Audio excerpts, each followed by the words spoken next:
Nagyon sok arcot látok, akit tavaly előtt viszont láttam, és nagyon sok új arc is van.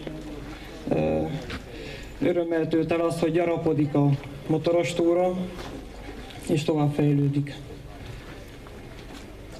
Valamikor 2 évvel ezelőtt voltunk itt Csíksomlyón, egy kisebb adományt hoztunk, nem motoros túra keretén belül, és akkor Zsuzsa elmondta nekünk, az otthon vezetője, hogy milyen céljaik vannak, hogyan indultak, és hogy ehhez jó jönne nekik továbbra a segítség. Nagyon tetszett a cél, az, hogy önállóvá szeretnének válni, a saját lábukra szeretnének, van föld, ami hozzuk tartozik, szeretnének rajta gazdáskodni, mezőgazdasági gépeket szeretnének vásárolni. Ez nekem nagyon tetszett, hogy nem ölvetett kézzel várják az adakozókat, hanem próbálják felépíteni a jövőbeli létüket, életüket. Így esett az idén a választás Csíksomlyóra. Jöttünk ide a Szenthegy alá, a Mária kert mellé.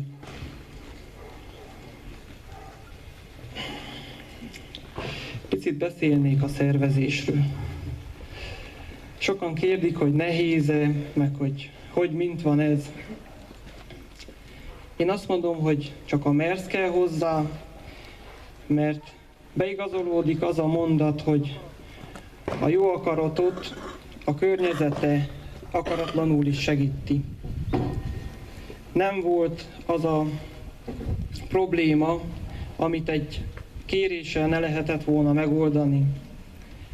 Nagyon könnyedén és egyszerűen sikerült megoldani és összehozni és tető alá hozni az idei rendezvényt. Ami most már sorozatban remélhetően tovább folytatódik. Én nagyon köszönöm a résztvételeteket, hisz ha nem gyűlünk össze, nem vesztek részt ezen a motoros túrán, akkor nem jöhet létre.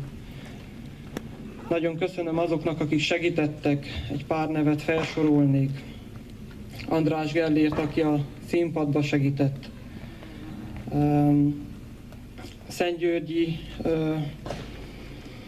hangosítók nagyon olcsón megoldották nekünk, hogy a zenekaroknak meglegyen a hangosítása. Ismerős arcok, eljött úgymond szponzorba Shadow zenekar, de itt felemlíthetném az udvarhelyi Szeptimiát, aki évek óta támogat a hirdetéssel, a plakátokkal.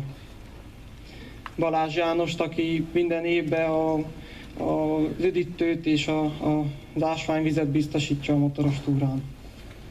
A Merkurt, udvarhelyi Merkur üzletházat, aki 10 millió értékbe támogatott étellel, amit majd a beszédek után lesz kiosztva. És itt mindjárt akkor mondanám is tovább, mindenki tudja, és legyen képbe, hogy mi is lesz ma. Beszédek után a Mária kertbe egy emlékoszlopot avatunk, ami emléket kíván állítani ennek a motoros túrának, ami önmagában egy kuriózum és egy példaértékű motoros megmozdulás. Ezek után mindenki a szállását tudja elfoglalni, amit itt tudunk a Szent István gyerekotthonba biztosítani. Étkezés majd délután 5 órától bővült a motoros túra egy új programmal, ami abból az elgondolásból indult, hogy nagyon szeretik a gyerekek a motorozást. Az, hogy testi kapcsolatba kerülnek a motorossal, és nem csak bámulják, és mi is őket. Lesz 2 vetélkedő, kisebb és nagyobb gyerekeknek, ami úgy néz ki, hogy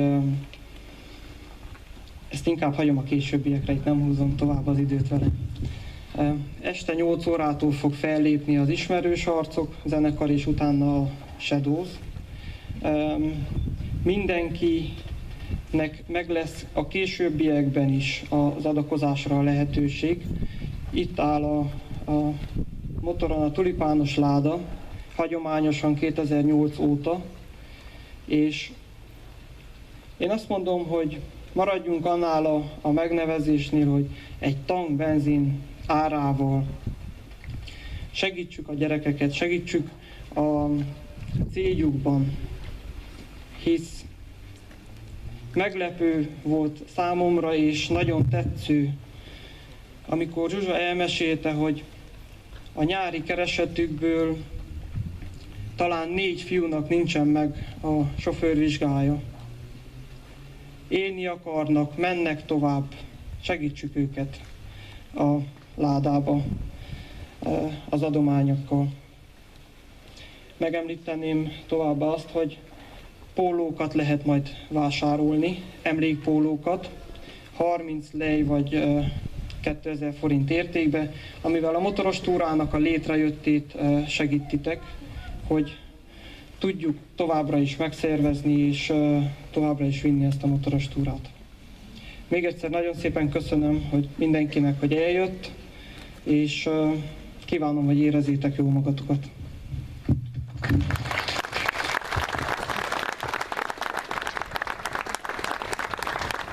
Nagy szeretettel köszöntök én is mindenkit. Hát tudom, milyen messze van Sopron, meg Budapest, meg Pécs, hát szóval én mindjárt próbálom visszafelé, nem sokára indulok. Hát Szent István Gyermekvédelmi Központ, a Szent Ferenc Alapítványnak összesen 72 otthona van, és 2384 gyereknek adtunk vakációt. Azt, hogy mennyivel kezdjük el, azt még nem tudom. Általában mindig többen kezdjük, mint amennyivel fejezzük.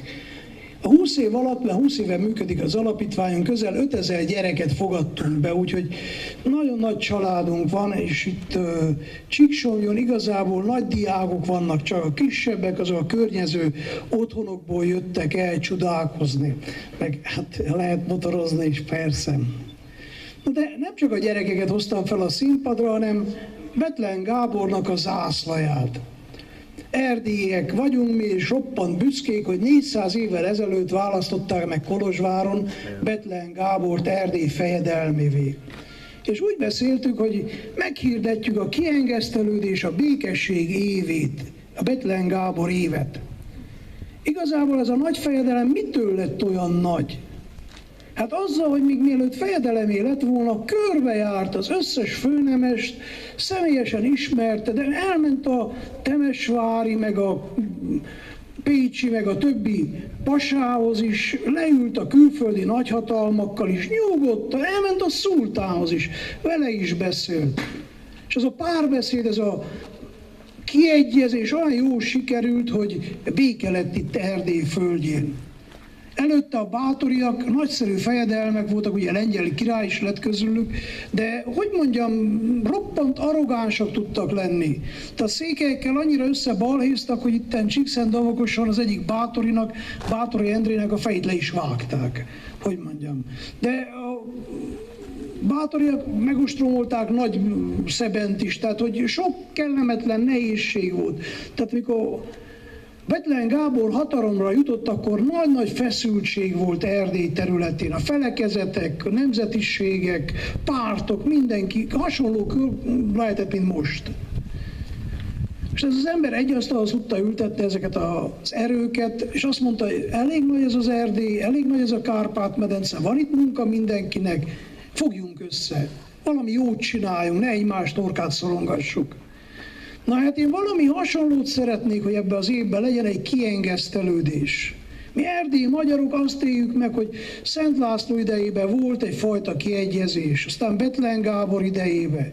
Ugye 1864-ben is le tudtak ülni, és arra az egy papírosra arra, hogy 100 pengő rá tudták írni németül, magyarul, románul, szlávul, minden nyelven, mindenki érezze magáéval, mindenki dolgozzon és haladjon előre. Kiegyezés. A mi Urunk Jézus Krisztus, ha nézzük, mindenütt mindig ezt tette. Olyan szép, hogy mondja azt, hogy majd ha felemelnek, mindenkit magamhoz vonzok. Gyertek hozzám mindnyájan, kik elfáradtatok, kik az élet terhét hordozzátok, én felüdítlek titeket. Tehát én azt gondolom, össze kellene valahogy fogjunk. És igenis, merjük kinyújtani a kezünket, mi katolikusok a reformátusok felé, és reformátusok felénk, és az ortodoxok felé, és a románok felé, és valahogy, mert biztos külön mennyországot, külön Isten országát itt ezen a földön nem tudunk építeni, csak együtt. Én nagy-nagy örömmel fogadlak titeket, és annyira örvendek, hogy ennyi helyről eljöttetek. Köszönjük, hogy megtisztelitek házunkat, érezzétek jól magatokat. A Szent Ferenc Alapítvány házaira mindenütt ki van írva, hogy Hospes venit, Christus venit, vendég jött, Krisztus jött. Úgyhogy mi ilyen szeretettel fogadunk, érezzétek jól magatokat, és bármi gond van, hát Zsóka nevelőnénit kell keresni, a házvezető, gyere elé. Úgyhogy én elmegyek, de ő itt marad, úgyhogy nagyon szeretném, hogyha bizalommal fordulnátok hozzám. Szeretettel üdvözöllek én is benneteket. Hát utoljára, mikor Déván voltam nevelő, láttam ennyi sok jó, szép mocit. Nem mondom, hogy mikor a gyerekeknek elmondtam, hogy na, lesz egy ilyen, hát nagyon-nagyon megörventek. Hát annyival egészíteném ki a kedves Béla szavait, hogy igazándiból Zsóka nevelő vagyok, 15 éve így ismerem magam, mert így neveztek el a gyerkőcök, mikor az alapítvány felett évettem, hogy elindultam én is fiatalon, világmegváltó gondolatokkal egyetemre, és a vonaton hallottam Böjte Csabáról, és azt mondtam, na ezt meg kell nézzem magamnak, itt valami gáz van. És leszálltam, azóta úgymond együtt hülyéskedek Csaba testvére. 11 évet voltam nevelő, és 2009 tavaszán jöttünk meghódítani a Csíksomlyót. Úgymond honfoglaltunk itt Csíksomlyon. Mondjuk annyiban érdekesebb ez a ház, mert csak kamaszok vannak. Egy egész új műfaj, és ennél érdekesebb. Tehát meg kellett mi is tanuljuk, hogy tanulva tanulunk tőlük, és ez így működik. Hát mindent együtt csináltunk.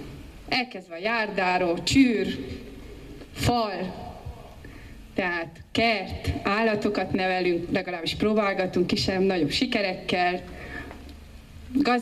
szóval mezőgazdálkodunk, az is kisebb-nagyobb sikerekkel, de szerintem fia lelkesedés mindenbe. Tehát ezeknek a diákoknak, mivel már hogy nagyok a fenntartató életmódot próbáljuk megtanítani, legalábbis átadni, igaz, hogy mi többet tanulunk tőlük, de következetesen nap, mint nap. Nem is akarok én további tuntatni titeket, kérdezhettek, én szívesen válaszolok, és akkor szerintem csapjunk a lovak közé.